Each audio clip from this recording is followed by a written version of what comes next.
You are awake right now, you are not dead, and you haven't gone to hell, quote, said Rachel Maddow, former host on CNN following the 2016 election.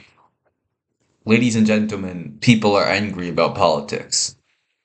Donald Trump had similar words following the 2020 election. You're not going to have a country anymore.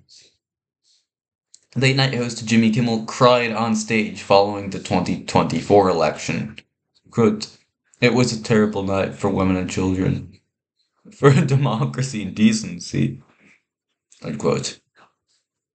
Here, Rachel Maddow, Donald Trump, and Jimmy Kimmel made sensational claims. But they didn't make these claims to solve a problem. Instead, they wanted to create drama, and they achieved it by displaying shock and anger to the camera. This is called false outrage.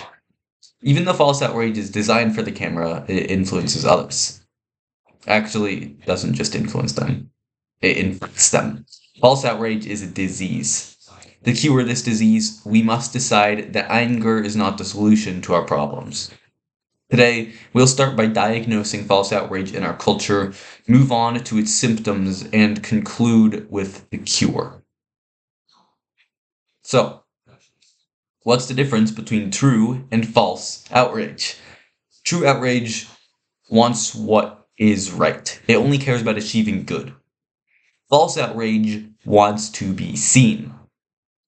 A perfect example is in George Orwell's dystopian novel 1984, where the communist regime mandates a daily practice known as the 2 minutes of hate. Every day, the citizens gather together in front of their TVs and scream in outrage as images of their capitalist oppressors flicker by. The citizens don't achieve anything. They only perform outrage. False outrage is all over the internet today. The online world has about as much self-control as a nuclear explosion. A study in Science magazine by Killian McLaughlin and her colleagues found that, quote, social media posts that express outrage are liked and shared more, training users to express more outrage, ranking algorithms to amplify it, unquote. For example, Benny Johnson, a conservative podcaster, uses false outrage to attract views. Nearly all of his videos feature AI-generated images of angry politicians. In one, an AI-generated image of Donald Trump in Eskimo clothing screams, along with Vladimir Putin. This doesn't make any sense, but Benny Johnson has 15 million followers. Unfortunately, false outrage doesn't stay online. It's spreading in the real world.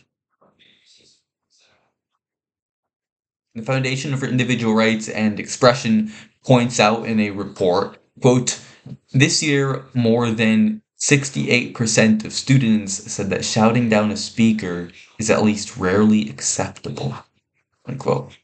And it pointed out that these numbers have risen to a record high.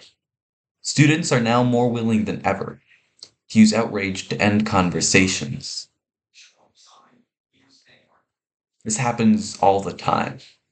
3 years ago, my grandparents and I went to the March for Life in Washington, D.C. When the march ended, I decided to keep my poster as a souvenir. A woman saw me carrying my poster around and began screaming at me, telling me I shouldn't have participated in the march. She yelled right in my face.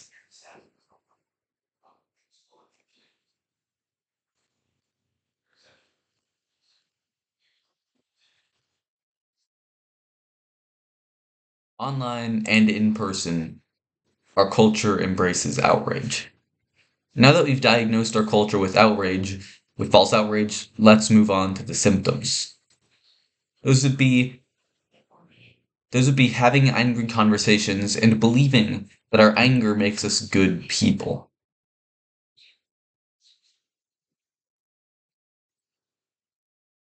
As writers for The Minimalist, a blog that encourages simple living, put it, quote, we've all gotten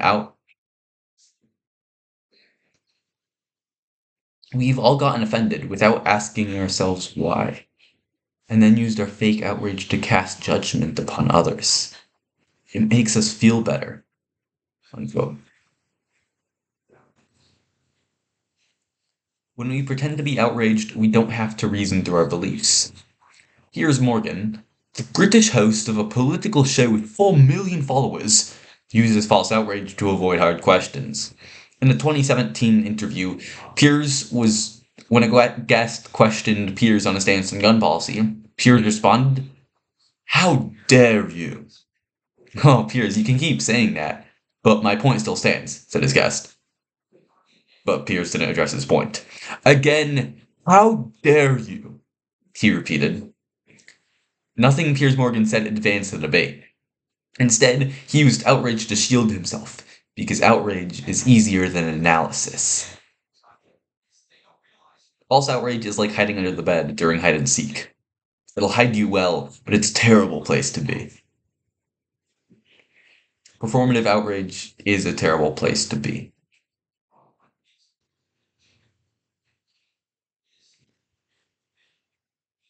Psychologist Joshua Grubbs, in a 2019 study, found that public figures express false outrage so that found that when public figures express false outrage, their audience applauds them, in what he calls moral grandstanding. When public figures condemn some far-off event, they receive praise for their bravery and courage.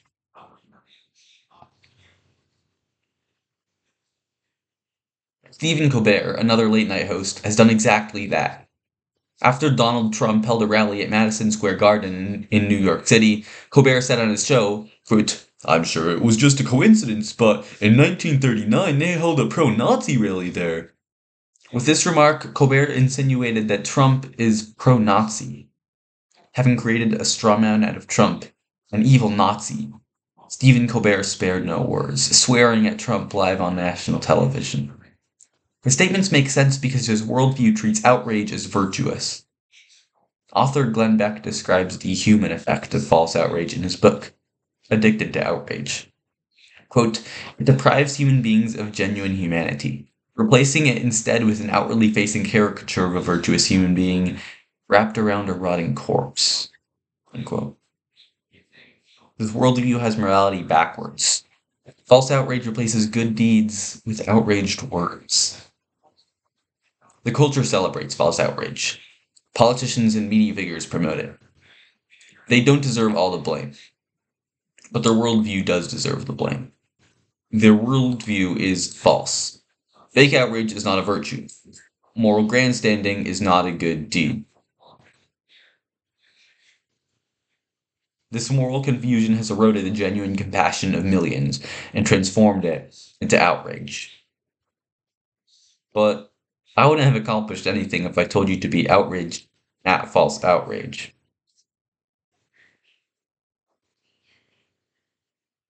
That would be a terrible cure to this sickness. I used to be addicted to outrage. I was angry at every news story. I debated every little detail. Thankfully, I was convicted after reading Glenn Beck's book, Addicted to Outrage. I realized what I had been doing. Colossians 3 verse 2 says, quote, "Set your mind on things above, not on earthly things." Unquote. I made a pledge to stop being outraged at earthly things. Imagine if everyone stopped practicing false outrage. If everyone stopped being so angry. If we calmly discussed difficult questions and stopped believing our outrage makes us good people. That world is only possible if you help build it.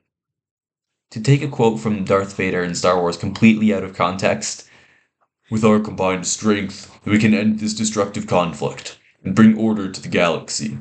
Unquote. You won't improve the world by being angry.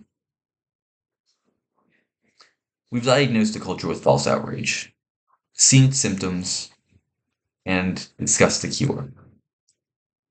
You won't improve the world by being angry. Focus on something higher than the next controversy.